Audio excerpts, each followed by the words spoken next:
Hello everyone, welcome back to Swadhyay insights. इस video में हम बीएड के सब्जेक्ट स्कूल मैनेजमेंट के topic concept, meaning and objectives को डिस्कस करने वाले हैं। सो स्टार्ट करते हैं कॉमन गोल से। जब भी लोगों का समूह या फिर ग्रुप ऑफ पीपल किसी कॉमन गोल को अचीव करने के लिए साथ में सामने आते हैं तो वो कोई ऑर्गेनाइजेशन फॉर्म करते हैं।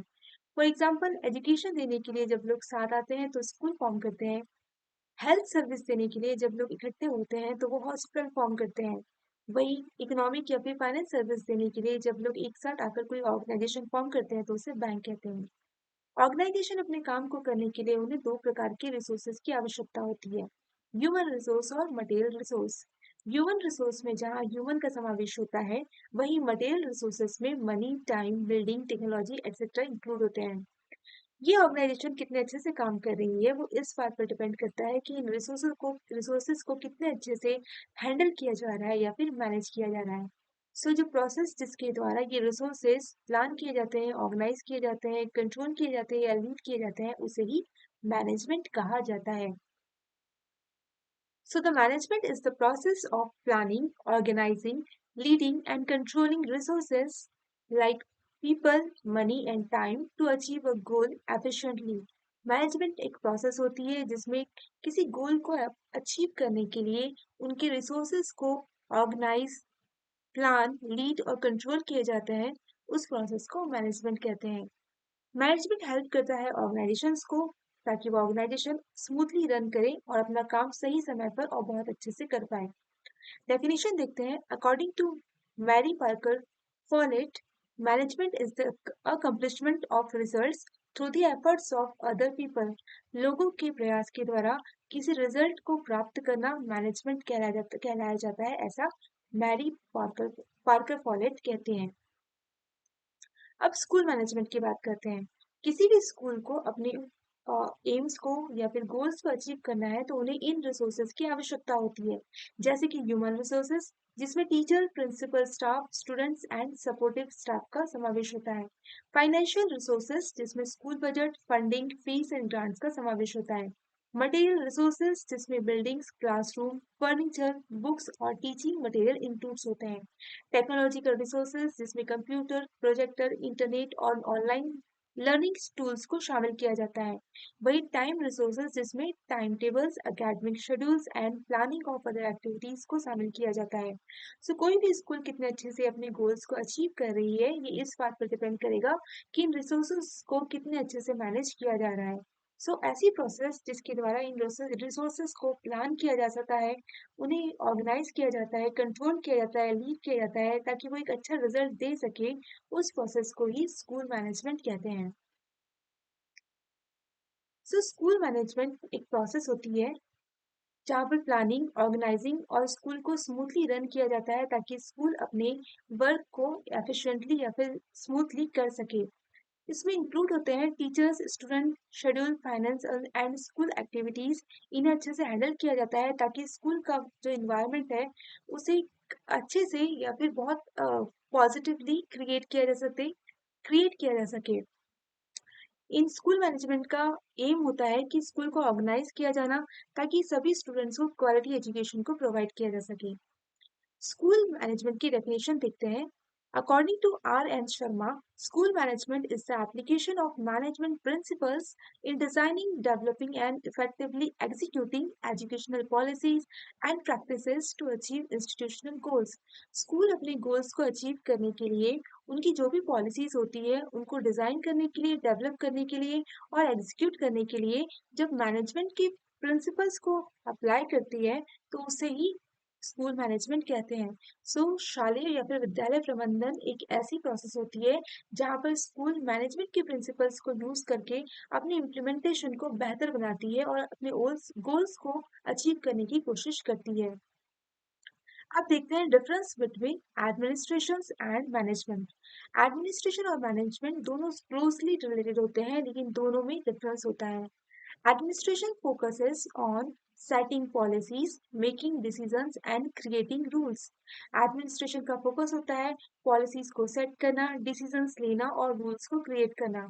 It is more about planning and guiding the overall direction of the organisation. किसी भी ऑर्गेनाइजेशन का ओवरऑल डायरेक्शन करना या उसे गाइड करना इसका मेन काम होता है। सो एडमिनिस्ट्रेशन का काम होता है, फॉर एग्जाम्पल हम स्कूल एडमिनिस्ट्रेशन की बात करें तो उसका मेन काम है स्कूल के लिए पॉलिसीज बनाना, स्कूल के जो बड़े डिसीजंस है वो लेना और रूल्स और रेगुलेशन क्या होंगे ये डिसाइड करना।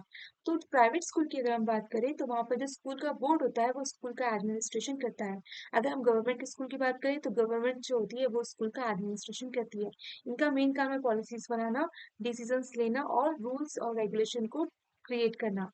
वही मैनेजमेंट होता है एडमिनिस्ट्रेशन के द्वारा बनाई हुई पॉलिसीज को इम्प्लीमेंट करता है। Management is about implementing those policies, organising resources and ensuring that daily operations run smoothly.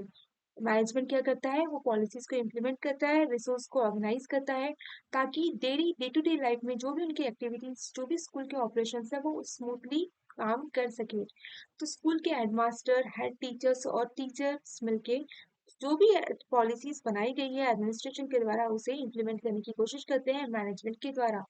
तो इस प्रकार से एडमिनिस्ट्रेशन पॉलिसी बनाता है और मैनेजमेंट उन पॉलिसी को इम्प्लीमेंट करता है। अब देखते हैं स्कूल मैनेजमेंट के ऑब्जेक्टिव्स क्या होते हैं। सो फर्स्ट ऑब्जेक्टिव है स्कूल मैनेजमेंट का provide quality education. School management quality education provide करने के लिए पूरा प्रयास करता है। स्कूल में जो बच्चे पढ़ रहे हैं उन्हें क्वालिटी एजुकेशन मिल सके ताकि उन बच्चों का होलिस्टिक और संपूर्ण विकास हो सके। इसके लिए स्कूल मैनेजमेंट अपनी पूरी कोशिश करता है। सेकंड है एफिशिएंट रिसोर्स यूटिलाइजेशन। स्कूल का मैनेजमेंट पूरी कोशिश करता है कि स्कूल में जितने भी उपलब्ध संसाधन हैं उनका पूरा पूरा और बहुत अच्छे से उपयोग कर सके ताकि इसका रिजल्ट स्कूल को अच्छा मिल सके। स्कूल में जितने भी ह्यूमन रिसोर्स है उनका सही से उपयोग करना, जितना भी मटेरियल रिसोर्स है उनका सही सही उपयोग करना ताकि एक बेटर रिजल्ट मिल सके, ये स्कूल मैनेजमेंट का ऑब्जेक्टिव्स होता है। नेक्स्ट है maintain discipline. School management school में डिसिप्लिन को मेंटेन करता है। किसी भी ऑर्गेनाइजेशन का एक इम्पॉर्टेंट एस्पेक्ट होता है डिसिप्लिन को मेंटेन करना। अगर स्कूल में डिसिप्लिन मेंटेन होता है तो स्टूडेंट्स की पर्सनैलिटी बहुत अच्छी डेवलप होती है। वहीं टीचर्स भी डिसिप्लिन के चलते अपने काम को बहुत अच्छे से करते हैं। हर कोई अपने काम को बहुत अच्छे से करता है, स्कूल में एक अच्छा इन्वायरमेंट होता है और स्कूल अपना एक बहुत अच्छा आउटकम देती है। सो इसका स्कूल मैनेजमेंट का ये एक ऑब्जेक्टिव है कि डिसिप्लिन को मेंटेन करके रखना। नेक्स्ट ऑब्जेक्टिव है promote student development. School management ये कोशिश करता है कि उसके द्वारा स्कूल की स्टूडेंट्स का डेवलपमेंट होते रहे। जितना भी एजुकेशन है वो स्टूडेंट सेंट्रिक दिया जाए। स्टूडेंट को जो भी एजुकेशन दिया जा रहा है उसके द्वारा स्टूडेंट का संपूर्ण विकास हो, स्टूडेंट की हेड, हार्ट और स्किल्स तीनों का विकास हो और एक बेहतर इंसान बन के वो स्कूल से बाहर निकले, ये हमेशा स्कूल मैनेजमेंट चाहता है। सो स्कूल मैनेजमेंट प्रमोट करता है स्टूडेंट की होलिस्टिक डेवलपमेंट को। नेक्स्ट है support teacher and staff. School management का काम होता है कि वो टीचर्स और स्टाफ को सपोर्ट करते हैं। टीचर को टीचिंग के प्रोसेस में या इवैल्यूएशन के प्रोसेस में जितने भी संसाधनों की आवश्यकता होती है उसे प्राप्त करवाना, उसे उपलब्ध करवाना स्कूल मैनेजमेंट का काम होता है। उसी प्रकार से जो स्टाफ होता है चाहे वो टीचिंग और नॉन टीचिंग स्टाफ हो, उनके काम में भी अगर किसी भी प्रकार के असिस्टेंस की आवश्यकता होती है, हेल्प की आवश्यकता होती है तो स्कूल मैनेजमेंट उन्हें उपलब्ध करवाता है। टीचिंग स्टाफ या फिर सारी रिसोर्सेस में एक कोऑर्डिनेशन बनाकर रखने का काम स्कूल मैनेजमेंट का होता है। नेक्स्ट है इम्प्रूव इंफ्रास्ट्रक्चर। स्कूल मैनेजमेंट का ऑब्जेक्टिव होता है कि स्कूल के इंफ्रास्ट्रक्चर को अच्छा बना के रखना, समय समय पे इंफ्रास्ट्रक्चर को इम्प्रूव करते रहना, उसमें चेंजेस लाते रहना, उसे हमेशा स्टूडेंट के फ्रेंडली बनाना, बिल्डिंग को हमेशा अच्छा रखना, क्लासरूम को साफ और क्लीन रखना, उसका अरेंजमेंट बच्चों की साइकोलॉजी या फिर बच्चों की एज के हिसाब से रखना, उसी प्रकार से पीने के पानी की व्यवस्था होना, उसी प्रकार से सारी जितनी भी इंफ्रास्ट्रक्चर की आवश्यकता होती है उसे टाइम टू टाइम चेक करते रहना स्कूल मैनेजमेंट का काम होता है। नेक्स्ट है encourage innovation and technology. School में इनोवेशन और टेक्नोलॉजी को अ, को उपलब्ध कराने के लिए या फिर स्कूल में इनोवेशन और टेक्नोलॉजी को सभी लोग एक्सेप्ट करें, इसके लिए इनके इनकरेज करना भी स्कूल मैनेजमेंट का काम होता है। टीचर अपनी टीचिंग में टेक्नोलॉजी का उपयोग करे, उसी प्रकार से जितना भी स्टाफ स्कूल में काम कर रहा है वो टेक्नोलॉजी का यूज करके अपने काम को एफिशिएंट करे और एक अच्छा रिजल्ट दे। ये ऑब्जेक्टिव स्कूल मैनेजमेंट का होता है। नेक्स्ट है इंश्योर स्मूथ एडमिनिस्ट्रेशन। स्कूल के एडमिनिस्ट्रेशन को स्मूथ बना के रखना, सारे लोगों में कोऑपरेशन बना के रखना, सारे लोगों में अच्छा रिलेशन बना के रखना स्कूल मैनेजमेंट का काम होता है। नेक्स्ट है strengthen parent school relations. School में जितने भी बच्चे पढ़ते हैं उनके पेरेंट्स से हमेशा कांटेक्ट में रहना, उनके साथ स्कूल का एक अच्छा बॉन्ड और एक अच्छा रिलेशन बना के रखना, पेरेंट्स से हमेशा डिस्कशन करना, उनकी प्रॉब्लम सुनना, उनके आइडियाज को सुनना, उनके आइडियाज को कभी यूज में लाना, उनकी प्रॉब्लम को सॉल्व करना, ये स्कूल मैनेजमेंट का काम होता है। टीचर पेरेंट्स मीटिंग करवा के स्कूल में या फिर टीचर पेरेंट्स को स्कूल की कुछ पॉलिसीज में इम्प्लीमेंटेशन में या फिर बनाने में पेरेंट्स की मदद के द्वारा पेरेंट्स को स्कूल में इन्वॉल्व करवा के एक अच्छा रिलेशन स्कूल और पेरेंट्स में बनाया जा सकता है। तो उस प्रकार से पेरेंट्स स्कूल के रिलेशन को अच्छा बनाना भी स्ट्रेंथन करना भी स्कूल मैनेजमेंट का काम होता है। Last but not least, achieve educational goal.